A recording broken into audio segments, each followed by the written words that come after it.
We will now proceed to the proposed budget of the ARMM. Gaano kahaba ang presentation mo, Jib? Gaano katagal nga? Mga 10 to 15 minutes ko lahat hanggang presentation. Okay.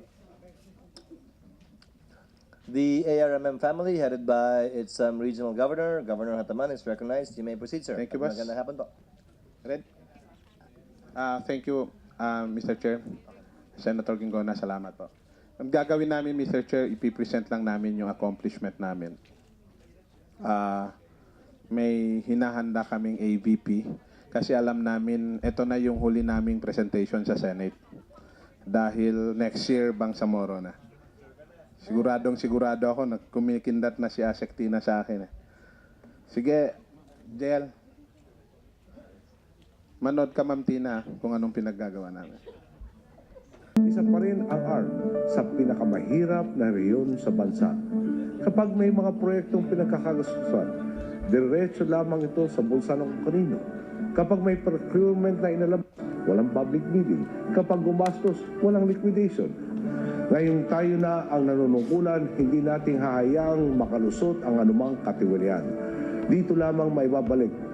Isang rehiyon hindi tambakan ng mga pangakong napapako lamang, ngunit isang rehiyong pugad ng kasaganahan, tangan ang kanyang pinakapotensyal at natatanglawan na ng liwanag ng pag-asa.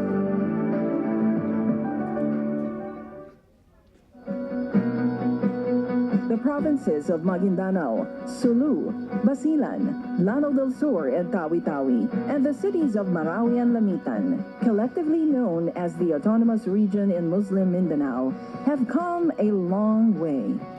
They have turned themselves around to face a much brighter, peaceful, and more prosperous future.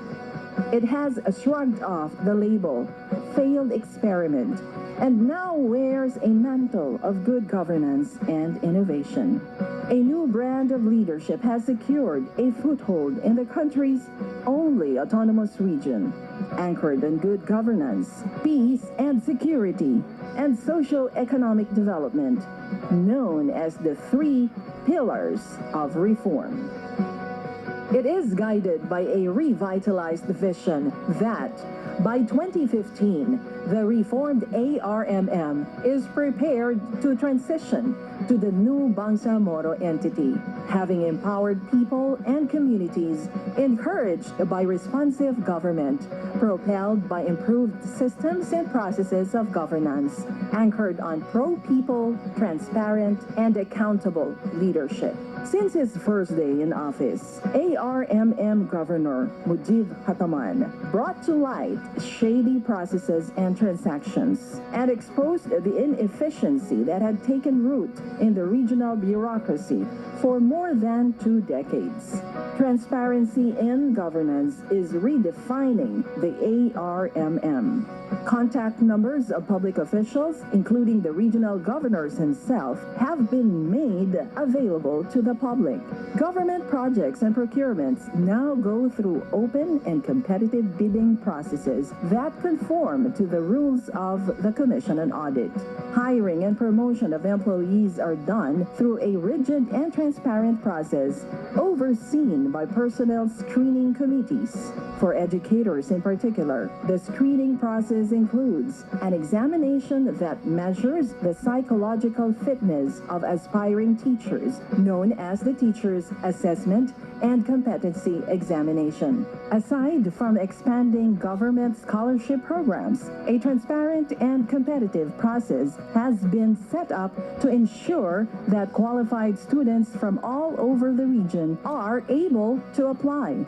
Agencies and other offices are required to publish all relevant information about their funding and operations in their respective websites and to establish database management systems which will be used to assess the progress and outputs of each agency. Agencies that provide frontline services must have a citizens charter. The results? Between 2012 and 2013, 75,242 ghost students were removed, and for the present school year, 21,374 ghost enrollees were delisted. One ghost secondary school was removed from the records. The Department of Budget and Management lauded the ARMM's DPWH for prudent fiscal management, allowing the savings of more than 250 million pesos. The savings made it possible for the ARMM to procure 48 new construction heavy equipment, 16 project monitoring vehicles, and 9 sets of surveying equipment. More equipment will be procured within the year. ARMM's Public Works Act no longer allows lump sum appropriations and road re-graveling projects. In June this year, 454 newly hired and promoted employees who did not have to rely on influence peddling or a padrino took their oath of office. In addition, 1,323 new public school teachers took their oath en masse in 2 separate occasions in May. 1,765 deserving students, mostly from underprivileged families, have been given the chance to pursue college education. Results of the National Achievement Test this year showed a significant improvement in the performance of students in the region. Students in elementary earned an overall average score of 62.2% compared to 57.25% in 2013, while the overall average score of students in high school increased to 44.49% from 38.22% last year. ARMM also settled the 1 billion peso long-standing obligation of the Department of Education, ARMM, with the GSIS. In a memorandum of agreement signed on June 11, 2014, the Department of Budget and Management paid 891.4 million peso worth of unpaid premiums to the GSIS and will pay another 100 million pesos within the period of a year. The ARMM government will in turn pursue legal actions against the culprits. The agreement adjusted the records of almost 26,000 teaching and non-teaching personnel of DepEd ARMM, restoring their rightful benefits from the State Pension Fund. ARMM has also been cited as the most improved region in terms of the country's commitment to the United Nations Millennium Development Goals of reducing maternal and infant mortality. For the first time, the rates of these 2 health indicators are lower in the ARMM compared to the national level and most of other regions. In 2008, maternal mortality rate in the ARMM was at 245 per 100,000 live births. This was brought down to 51 per 100,000 live births in 2013, far lower than the national rate of 152 per 100,000 live births. The infant mortality rate also decreased from 55 per 1,000 live births in 2008 to 16 per 1,000 live births in 2013, the lowest in the country. The regional government has also created an emergency response team dubbed the ARMM Humanitarian Emergency Action Response Team, or ARMM HEART, to provide rapid and efficient humanitarian response to both man-made and natural disasters and other emergencies. We now have an inclusive governance, and all those who are of a mind to be part of rebuilding the ARMM are given the chance to participate. Evidence-based policy formulation and the establishment of a reliable baseline database are now part part of everyday governance. The restored confidence in the regional leadership has allowed the ARMM's economy to grow by leaps and bounds in just over a year. From an all-time low of negative 0.3% in 2011, at the time when Hataman took office, the gross regional domestic product, or GRDP, of the ARMM grew by 3.6% in 2013, up from a dismal recovery of 1.1% growth in 2012. The growth is driven by strong performance of the region's service sector and agriculture. The ARMM is among the country's top producers of crops such as rice, cassava, corn, coffee and oil palm, and fruits like lanzones, mangosteen, and durian. The region is #1 in the entire country in terms of fisheries and seaweeds production. ARMM has also seen a surge in investments. In 2013, investments into the region have reached 1.46 billion pesos, and in the third quarter of this year, a record high of 3.372 billion peso worth of investments have been registered by the region's Board of Investments, more than double of last year's total investments. The construction and maintenance of public infrastructures, including roads, ports, and bridges, have eased the movement of goods and services in the region. In addition, ARMM will put up cluster of government infrastructures in 53 far-flung and underserved communities throughout the region to bring government service closer to them. The program, called the ARMM Health, Education, Livelihood, Peace and Governance, and Synergy, or ARMM Helps, includes the construction of a barangay hall, multi-purpose center, children's park, health center, and daycare center in each of the target community, and the introduction of community-driven livelihood program. The transformation of the autonomous region in Muslim Mindanao from a failed experiment into a working government and an emerging place of growth was through the monumental efforts of the national and regional administration, with the support of civil society groups and other key stakeholders. This is the working ARMM government, moving forward and setting the groundwork and standard of governance for the political entity that is to follow it. This is the new beginning and a brighter future for the Bangsamoro. Ano, TG? Pwede na? Pwede ng pang-arm governor? Wag na lang Bangsamoro, boss. Balik na tayo sa Congress. Sige. May tanong ako eh. Arm heart? Kung ganyang kaganda talaga yung Armm, ba't pa natin papalitan? Ha? Uy, wala. Can you explain that Boss, to me, present please? natin yung budget natin. Teka muna, tinatanong pa kita eh. Kung ganyang kaganda at kagaling ang ginagawa ninyo sa Armm, ba't nga natin papalitan ulit? Dahil mas remind us? gaganda raw, boss, pag Bangsamoro na. Ba't parang wala nang pumalakpak pag sabi mo na? Boss, mawawalan ng trabaho mga to eh. Ma-abolish ka. Please Okay. proceed. Ang budget namin, Ma'am Tina, budget na tayo. First slide. Budget namin, boss, Mr. Chair, is 24.299 with an increase of more than 4 billion. 4 billion point 684. Dahil lang doon sa movie na AVP pinakita ko sa iyo, TJ. Movie na yan sa amin. Yan yung increase ng DVM. In short, ang sinasabi lagi ng DBCC, pwede nang pagkatiwalaan ng ARMM ngayon. Dahil wala nang pagsasaboy ng graba kung kay Pangulong Aquino pa.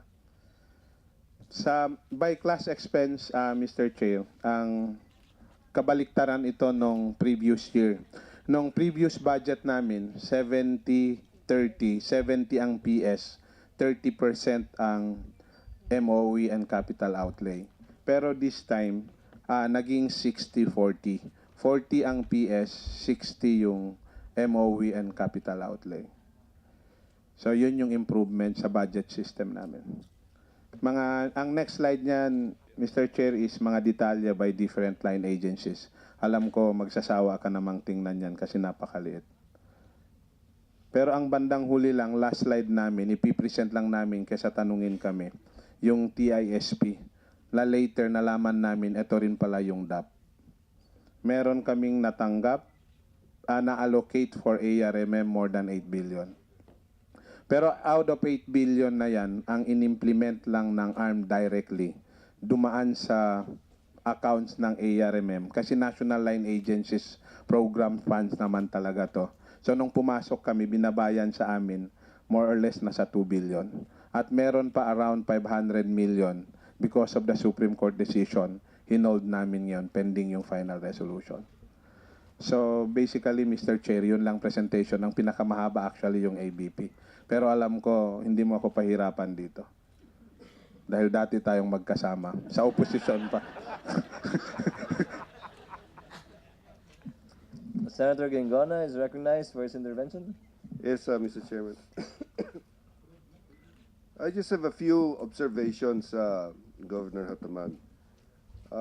With regards to your program called Armm Helps, Health, Education, Livelihood, Peace, and Synergy.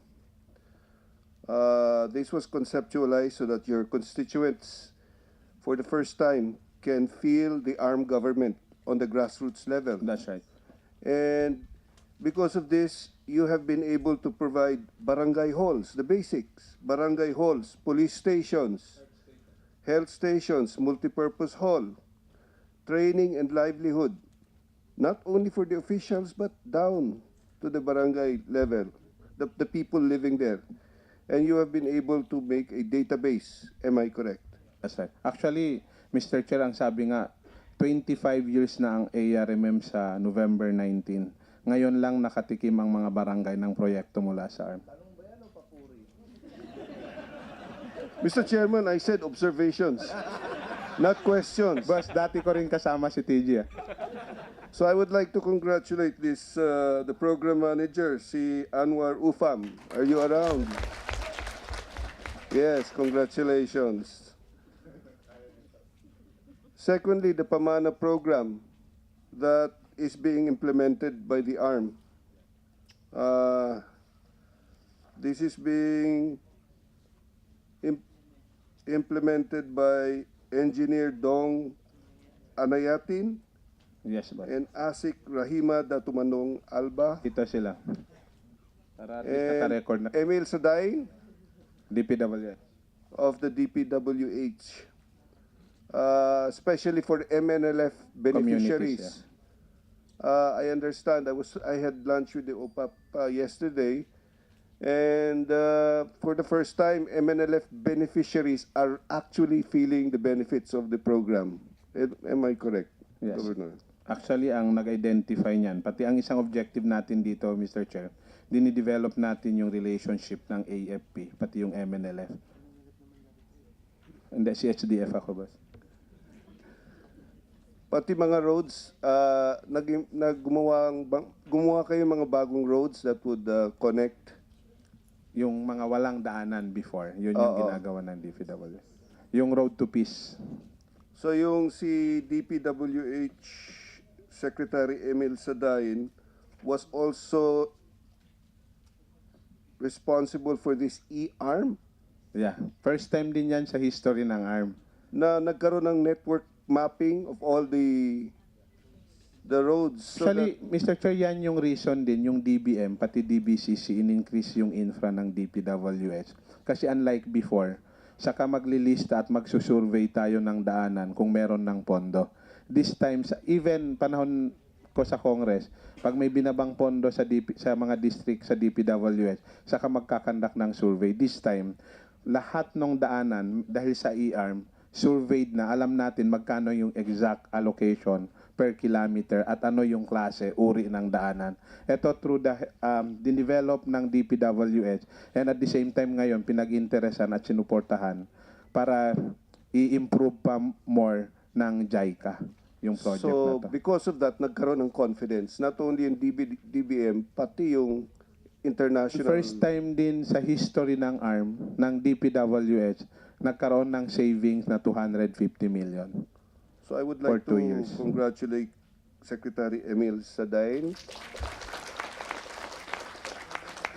ASEC Engineer Dong Anayatin, and ASEC Rahima Daton Manong Alba.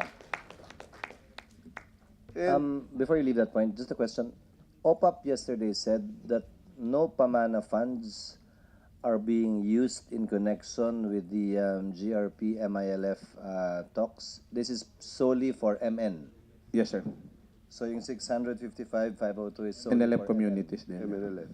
Parang continuing program nila yan kasi may 3 pillars silang tinatawag. And last pillar yung 2050. And for Secretary Sadain, sir, kinongratulate kayo ni Senator Gingona.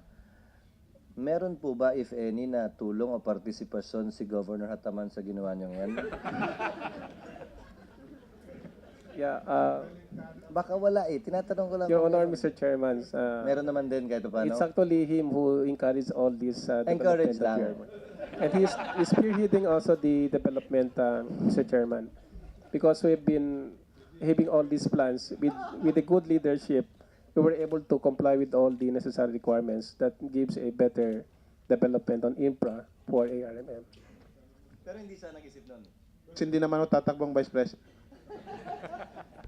Mr. Chairman, may a few more observations. Yung BOI natin, yung regional BOI, we were able to register businesses in the amount of 1.6 billion in 2014. 13. 2014, 3 billion. 3 billion. So therefore, I would like to congratulate Ishak Mastura. Mabuhay ka. And of course, sa health naman, na lumabas rin sa AVP. And that's very, very important because of the MDGs, no? We have the lowest, you have now one of the lowest in the history of Armm, infant mortality. Sir, hindi lang actually history ng Armm, history ng Pilipinas. History ng Pilipinas. Kaya po ang pinakamababa. So, congratulations are in order for Jojo Sinulinding. And is Dayang around? Si Asek Dayang, nandito ba? She's in Tawi-Tawi, sayang. Si Asek Dayang Humaydi, of course, no? And nag-install din kayo ng gadgets all over so that may Project NOAA gadgets kayo sa Armm. Widespread. And you were able to put library kiosks to provide an e-library. Has this been ever done before sa Armm? First time. So I would like to congratulate Secretary Myra Ali of the DOST Armm. And in closing, because of this, I think Armm is really a very, very vibrant agency. And congratulations to Governor Mujib Hataman and Vice Governor Harun Al-Rashid Lukman. And of course, my friend, Deputy Executive Secretary Rasul Mitmug, where are you? With these observations, Mr. Chairman, I move for the approval of the budget of the ARMM. Sure, we'll act on that in a while. Pag nag-term extension ba si Pinoy, pati ikaw? Hindi. Ha? Paano pag yun ang gusto ng mga boss mo ba? Boss, wala akong boss. Siya lang, boss. Senator Grace? Mr. Chair, just a quick questions.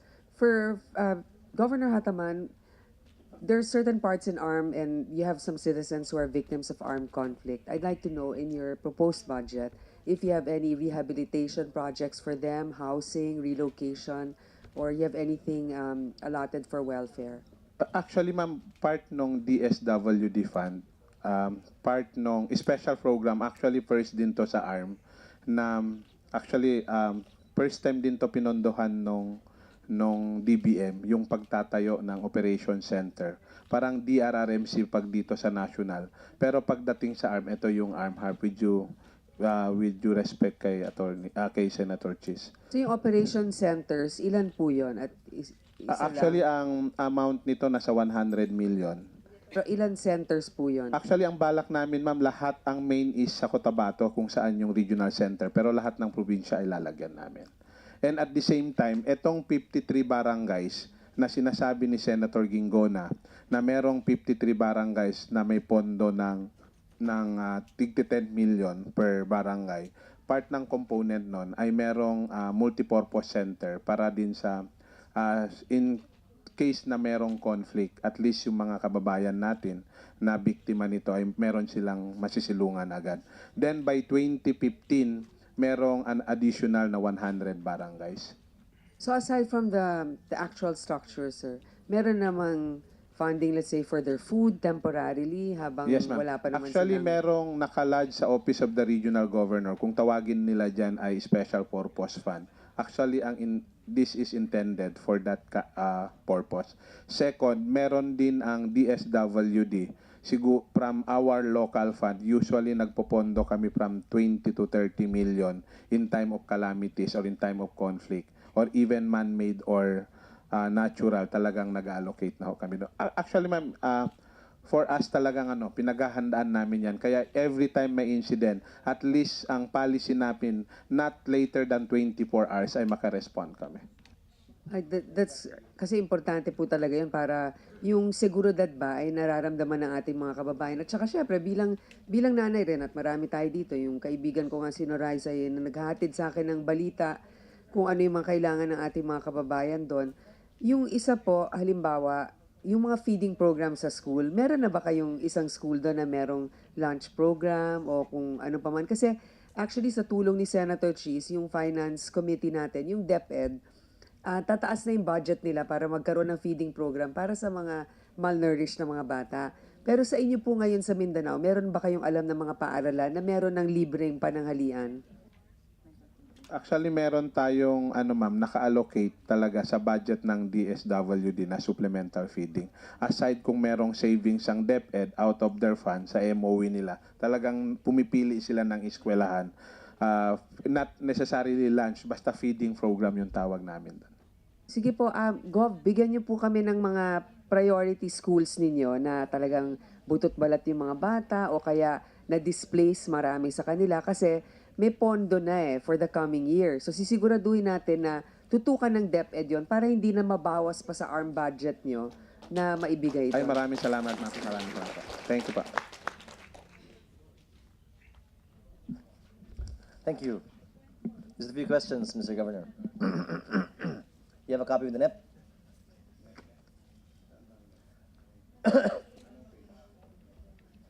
Page 1151. Sir?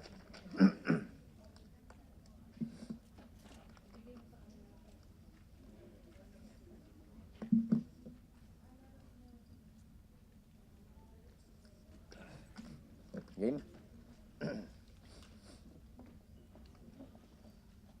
Konti lang to. Wala pa yung page.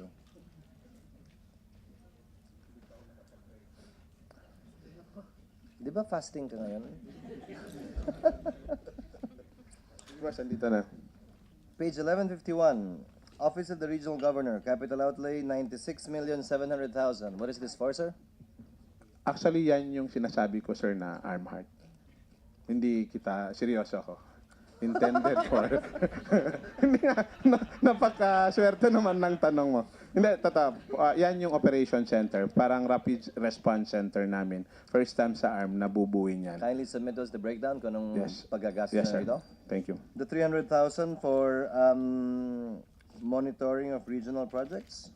Anong bibili niyo ron? Actually, ito yung RPMC, ito yung geotagging. Kasi hindi pa tayo nag-geotag dyan. So ang gusto namin, actually kung hindi lang maigsi ang panahon natin at gusto na rin namin ma-approve, papakita namin sana ang sample. Pag clinic namin yon, makikita natin ano yung status ng daanan nung kahit Google Earth lang ginagamit. So this kailangan, ICT? yeah. This ICT. On page 1152, MFO2,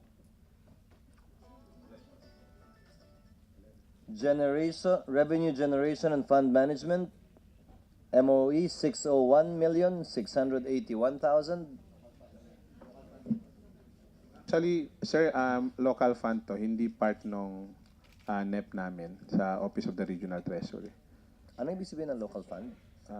Ito yung share ng regional government out of tax collection na kinokolekta ng BIR. I understand that. But my question is, saan gagastusin itong 601 to by way of example? 601 million? Yeah. Actually, regional MOE to nung mga local line agencies created by Regional Legislative Assembly. In fact, for this year, sir, for the first time din, lahat ng LGU create ng Regional Legislative Assembly, merong 12 municipalities na walang IRA. Dito namin kinukuha yung subsidy nila. 9 of them from... 8 of them from Maguindanao and 4 from Basilan. 8 lang ba Maguindanao, di ba 9? Dito Tapos galing? ang Tapos ang mag-appropriate na rin dito in detail actually, in-empower natin yung Regional Legislative Assembly bylaw.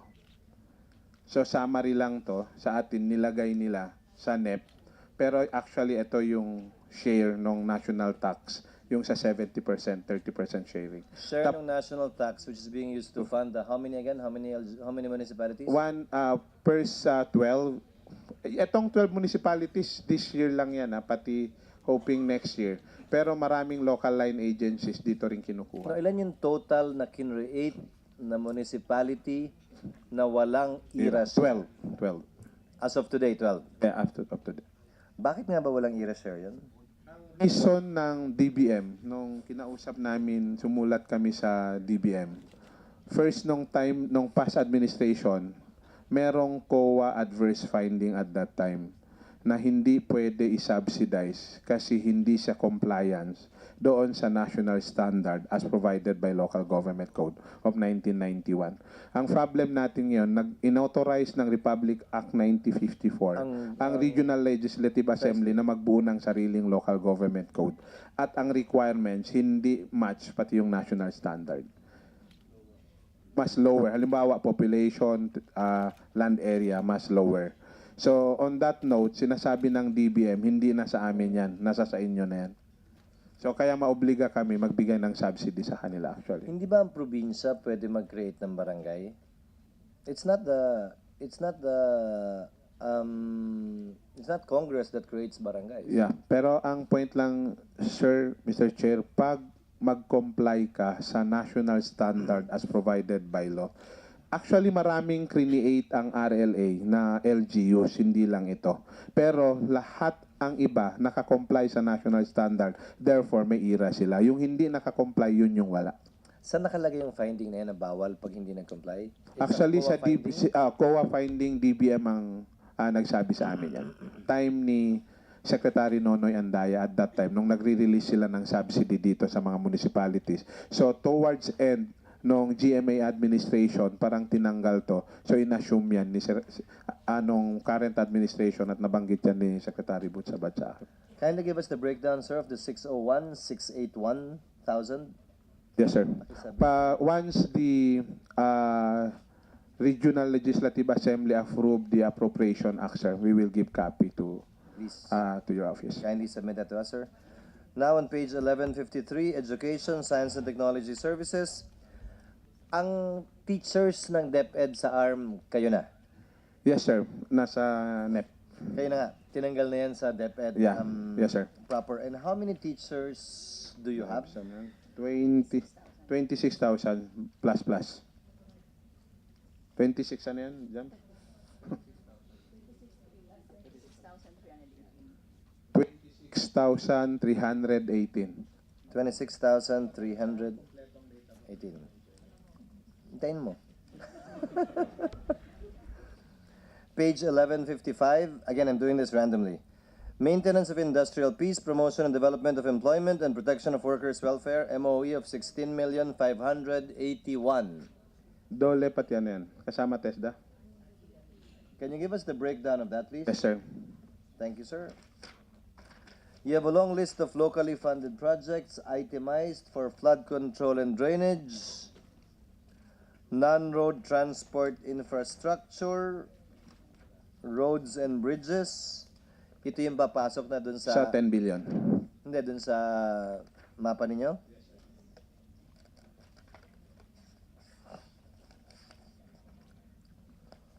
Footbridges, bridges, water supply, in the total amount of... 10.1 billion. This is based on the actual estimate of the project. Yes, sir.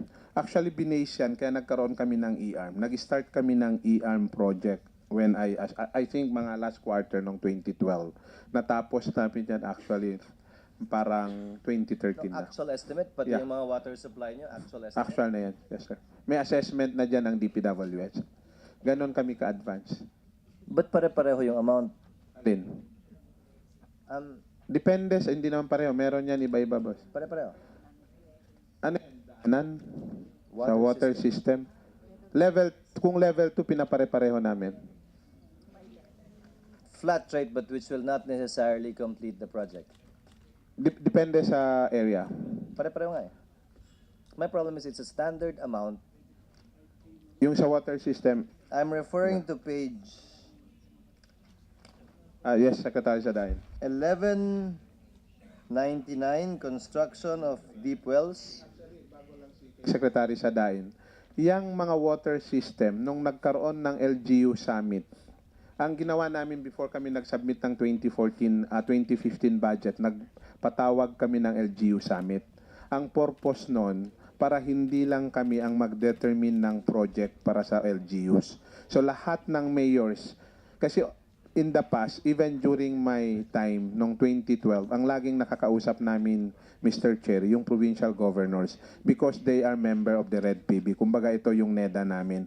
Pero pagdating sa mga municipalities, hindi nakakasama yung mga mayors. So on that note, ginawa namin, nagpatawag ng LGU Summit purposely para maayos lang tong budget. So ang water system, naalala ko, ang water system na yan, hindi yan kasama doon sa Armm project namin.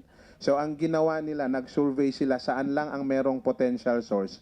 Ang sinuguro lang namin na merong source. Kasi meron kaming experience in the past, inallocatean ng national line agencies, pero yung area na yun walang source. So ang tendency namin, ibabalik namin ang pera. Pero on the amount, dahil yan ang hiningi ng mga mayor, ang ginawa na lang validation is to ensure na merong source. Pero kung pare-pareho yung expenses niyan, level ng accomplishment, tingin ko mag-iiba yan kung yung sa level ng beneficiaries. Nangihinaya nga kasi ako dun sa fiscal space. If the amount was drawn up as a projection, 3 million, 5 million, 9 million, 10 million, and it's standard, it's almost all the same. Sayang yung fiscal space that we might be able to use immediately for other projects kesa sobra-sobre allocation. Sir, Secretary? Mr. Chairman, Your Honors, the water supply projects actually is categorized into three levels, level 1, level 2, and level 3. Level 1 used to be a point sources of water, possible deep well, shallow well. I understand that, sir, but the amounts. Then for the level 2, that goes for a pipe connections with reservoir. Normally in a barangay where there's only limited source of water that can actually serve. Sir, let me cut you. I understand that. What I'm asking is, may level 2 ka na puro 9 million? May level 2 ka na puro 5 million? Meaning, all the same, ha? Yes, Different Your Honor. places. I'm Yeah, talking yes, about the Your Honor. costing. That's actually, Your Honor, the identifications of the local government units where they have only that amount that is necessary for one community or one barangay. But in level 3, that can goes even more than that. So, hindi sa actual estimate. It's a combination of actual estimates, Your Honor, and some conceptual estimates. But in the actual design, once we design, it actually goes with that amount. Because of the piping, Mr. Chairman, Your Honors, it can go even for a long length of pipelines other than the point source and the reservoir that will be constructed. No, I understand, sir. You've gone a long way in terms of estimating the cost in constructing a road, but you might also want to consider going the extra mile in terms of determining the cost for constructing level 1, 2, or 3 insofar as water system is concerned, because these are general amounts. Actually, hindi sa sinisisi ko kayo anything. Yung ibang ahensya naman ng bobola eh. Nilalagay down to the last 2,000. Wala naman talagang bas yan eh. Ito, you rounded it off, but what I'm saying is, you might want to use the fiscal space kung sobra to for some other projects na malalagyan natin sa ibang bagay na gusto nyo paggamitan. Actually, sir, ang ginagawa namin, kung sobra talaga, nire-request namin ang DBM for realign. Actually, hindi realignment. Dahil nag-line item tayo ngayon, kung anong gagawin sa pera, ang option nila minsan gamitin for that community, depende na kung related sa water project pa rin, na may mga sitio sila na pwedeng sitio ng part ng communities na yun para hindi lang mag-realign. But the same category. Yeah, the same category. Mo, tapos may sitio, kasi marami naman eh.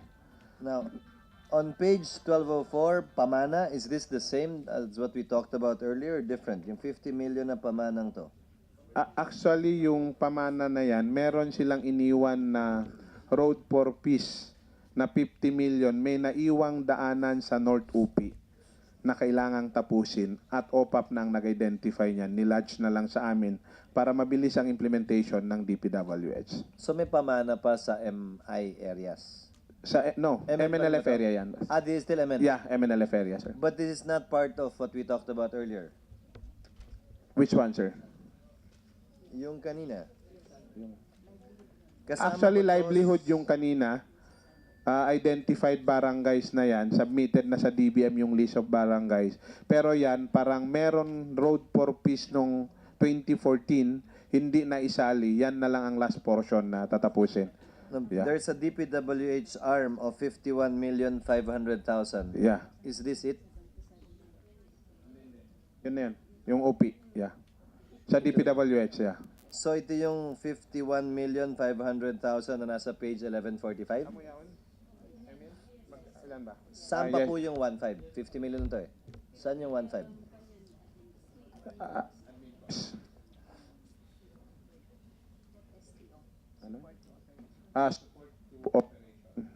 Kumbaga, monitoring, admin, kung meron kang i-hire na contractual to monitor, para doon. Now, how many non-permanent positions does Armm have?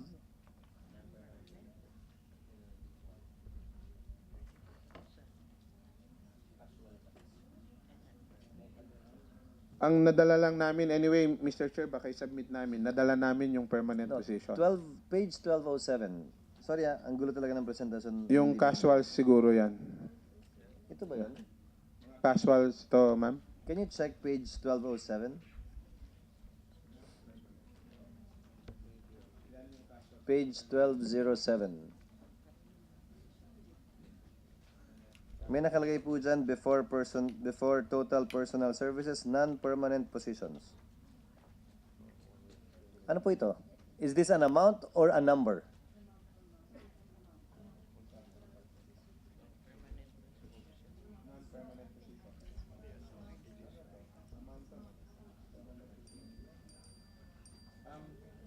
Ito yung coterminus, pati yung casuals ng ARMM.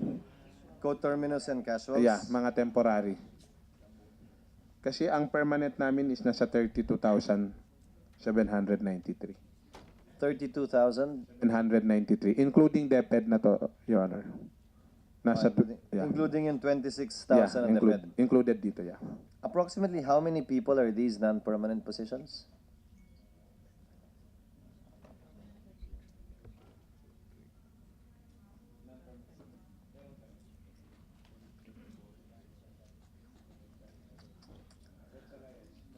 Kindly submit that to us, sir. Okay, sir. Please. Just a few more points. Nag-increase yung supplies and materials nyo by nearly 100 million. Why, may I ask? We're on page 1207. From 540,409,000 to 632,862.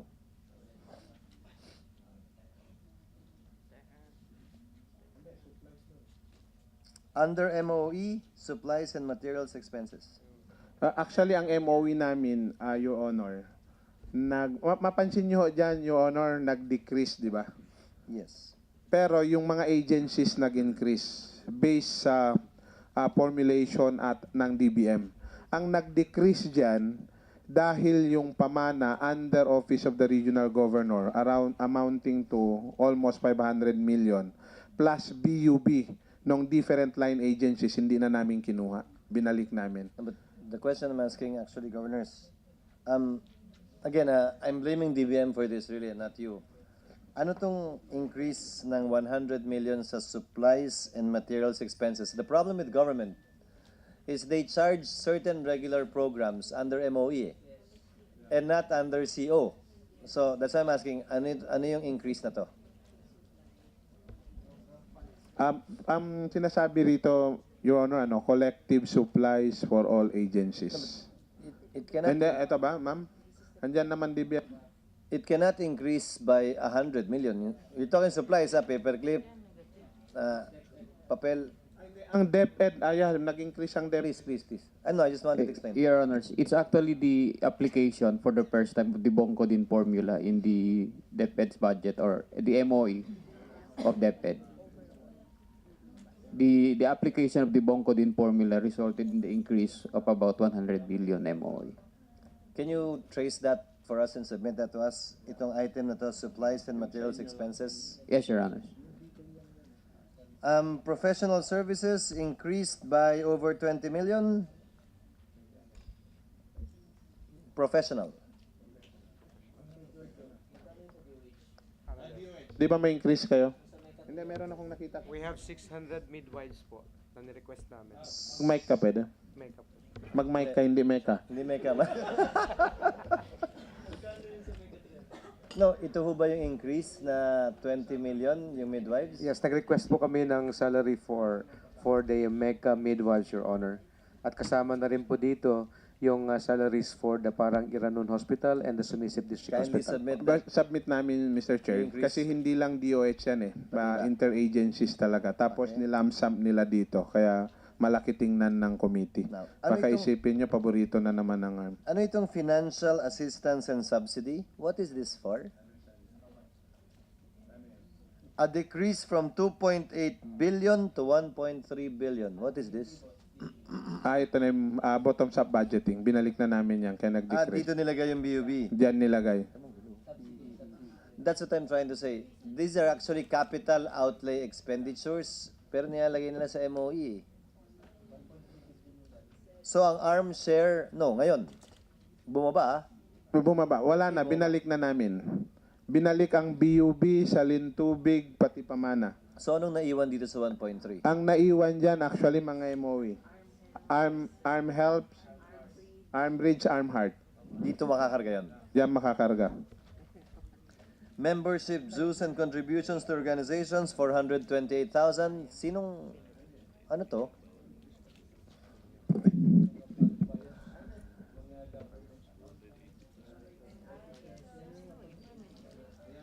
No, GACPA is masyado maliit to para sa, masyado malaki yung pondo para sa GACPA lang. All agencies combined. Kindly I-submit namin ba yung detail? Ma'am Kindly Tina, submit to us sa detail, please. binabago nyo kasi budget system, pati kami nalilito na eh. Hindi kami nagbago, DBM. Boss, DBM. Hindi ganito nung congressman ako eh. Ano tong donations na 35,311,000?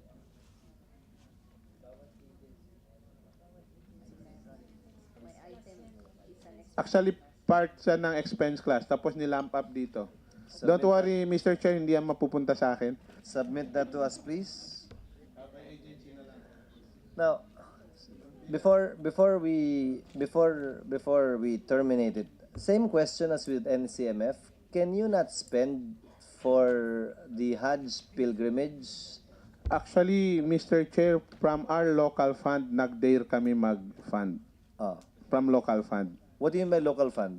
Armed funds. Armed funds, yung mga collections namin. Oh. So, meron kaming pinafund. Kasi ang tingin namin dito actually, Dito nakalagay yan. hindi, wala pa. Isasubmit namin doon sa local appropriation. Yung sa 600. Kung sumobra yung 600 na yon, yung share namin, ang iba doon namin kinukuha. Actually, nag-increase ngayon sa totoo lang based sa collection, sa dami ng infrastructure na pumapasok. Is the 155 amount accurate? Yeah, 150 to 170 ang range, depending on the tourist guide. So what do you intend to, how much do you intend to allocate for that? Per No, for how many people? from 50 to 60 to 70, depending on the amount that we collect. At 170, that's 85 million? Or 8.5 million? No, 8.5. 8.5. 8.5 million. So, can you legally do it? Sa amin, Your Honor, kasi we are mandated by Republic Act 1954 eh. So once what? it is locally appropriated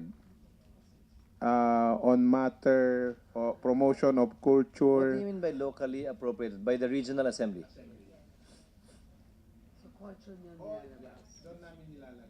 So, even actually, Your Honor, even NCMF, kasi they are mandated based on law. Kasi yung NCMF is created by law. hindi ko nga maintindihan. Yung NCMF, legal magpadala ng tao doon para magsilbing tour guide at mag-a-assist sa magpipilgrim. Pero hindi sila pwede magbayad ng pamasahe ng pilgrim. Actually, kung tutuusin, kung may Hindi ko pondo, magets yan. pwede. Kasi they are mandated by law as provided by NCMF law. Kahit i-review nila yung boss. Sa amin ganon din. Pinagbabatayan namin yung Republic Act 1954. Except, hindi namin binobrote out sa national government kasi baka magre-react yung ibang congregations. Bakit may special attention sa Muslim? Ang kaibahan namin, kasi meron kaming autonomous region. No, not only that. I think it's only the Quran that requires that if you can afford it and if you have the opportunity, you should go before you die. There is no compatible provision unless you amend it in the Bible. Hindi pwedeng i-amend yun ba? No, there is none. No, there is. I'm not aware of any other religion that says that. I think it's only the Quran that says that. That if you can, if you have the opportunity and if you have the means, that you should. Therefore, NCMF and ARMM should provide the opportunity for them. Precisely my point. Thank you, Mr. Chair. If I may provide an opinion, Your Honor, in DepEd, Your Honor, we have an allocation for madrasa education intended for Muslim students. I know, I saw that, and we intend to increase that too. This could be applied, Your Honor, by analogy to the assistance to Muslim pilgrims. True. So, if you were to be given that fund, how would you choose the recipients? First, poorest of the poor. Actually, yun yung priority, poorest of the poor. No, the first one would be hindi pa nakakapunta. Obviously. Then, actually, yung hindi nakapunta, hindi pwede ang pabalik-balik. Kasi once lang dapat yung mandated and obligatory. Sa Quran ba may lumalampas din sa langit o sa pag madalas ka magpunta ba? Baka ako, boss. So, Boss, for the record lang, yung mga tanong mo pala andito sa kindly submit to us. binibigay namin. So, Actually, magbibigay kami ng So, kunwari, so hasn't been indigent, Tapos malapit ng mamatay. All this. Miss Medad, how would you appropriate and allocate it proportionately? Again, same question earlier. By tribe, by region, by... Actually, by religion, as religious consideration, hindi by ethnic, kung hindi by needs. Depende, kaya mahalaga, i-profile natin sino ang based sa tatlong requirements na to. Poorest of the poor, maedad, religious, at least hindi na nakapunta doon. Kaya mahalaga yung profiling sa kanila. So kung marami sa Lanao, di sa Lanao ang marami. Depending. But at least, actually hindi equal, mas equitable ang principle. Has this ever been done before? Actually not. No, my Pag problem is- presidente ka na siguro. No, if we start this out, if we start doing this, baka pag simula ng away kasi, pag hindi maliwanag, bago pa makitang nandun yung pondo, meaning, it has to be clear-cut how and how it can be availed of, who can avail of it, before we actually put it there. Because once it's there, Actually, by law, walang ganyang requirements. Pero actually, kung sundin yung requirements, dahil pupunta ka rin naman talaga, yun yung kumbaga, alam na yan ng bawat Muslim, maliban lang na hindi Muslim, hindi niya alam. but on the part of government, how will you, can you give us something before we go to plenary? can you give us a mechanism, a system, a process, a way by which this will be dispensed? How the beneficiaries will be chosen? Para maliwanag, bago natin ibigay yung pondo, kasi pag pinagkasunduan na yung guidelines, pag nandiyan na yung pondo, may mapapaboran na yan eh. Habang wala pang interesado eh. So can you submit us the guidelines before we go to plenary? By the time we go to plenary, at least. Yes, sir. Okay. So Thank you, we sir. will consider that in allocating whatever funds. Kung maliwanag yun, we can allocate as much funds as we can. Kung hindi, mag-testing muna tayo. Okay. At least makapag-Hajj na ako. Hindi ka naman qualified nga eh. Senator Gingona? Would you like to Chairman, reiterate your motion? Okay, Mr. Chairman, I move for the approval of the budget of the ARMM. There being a motion duly conditioned upon the submission of documents asked for by the chair earlier. The proposed budget of the ARMM is approved by the committee and favorably endorsed to plenary for its consideration and approval. Congratulations. Magandang Thank you, hapon po. Mr. Chair.